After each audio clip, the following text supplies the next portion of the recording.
अस्सलाम वालेकुम दोस्तों, मैं ਤੁਹਾਡਾ ਵੀ ਚੈਨਲ ਤੇ ਤੁਸੀਂ ਦੇਖ ਰਹੇ YouTube ਚੈਨਲ ਪਹਿਲਾ ਪੰਜਾਬੀ ਮੁੰਡਾ। ਅੱਜ ਆਪਾਂ ਆਏ ਹੋਏ ਹਾਂ ابرے ਤੇ ਮੈਂ ਕਹਿੰਦਾ ਬਾਸ਼ੂ ਕੀ ਬਾਤ ਹੈ, ਜ਼ਬਰਦਸਤ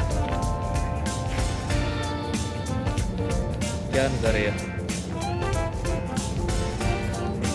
ਸ਼ਾਮ ਦਾ ਟਾਈਮ ਸੀਗਾ ਤੇ ਮੈਂ ਕਿਹਾ ਚਲੋ ਥੋੜੀ ਜਿਹੀ ਵੀਡੀਓ ਜਿਹੜੀ ਚਾਹੀਦੀ। ਜਿਹੜੇ ਮੇਰੇ ਦੋਸਤ ਮੇਰੇ ਚੈਨਲ ਤੇ ਨਵੇਂ, ਸਾਡੇ ਚੈਨਲ ਸਬਸਕ੍ਰਾइब करो, साड़ी वीडियो लाइक करो, शेयर करो।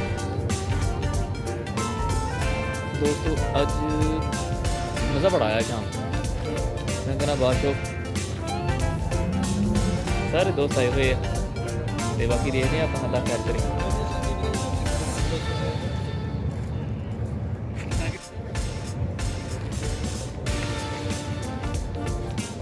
है अपने सक भाई ते इधर अपने है जुलकरनैन भाई,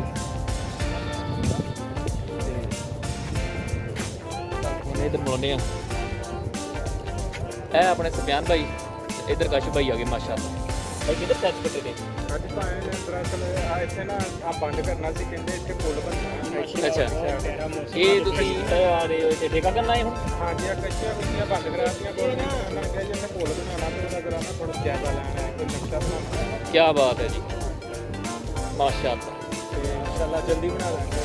चलो ठीक हो गया, ठेका मुक गया इन्हां ना कि नहीं? हाँ जी, 2 साल का ठेका मुकाया, जबरदस्त। चलो ठीक है दोस्तों, इतना ही साडे नाल जुड़े रहो।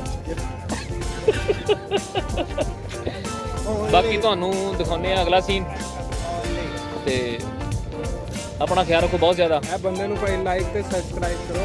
अल्हम्दुलिल्लाह जी, माशाअल्लाह, तुहानू पैसे मिलणगे इंशाअल्लाह ताला। अपना ख्याल रखो बहुत ज़्यादा।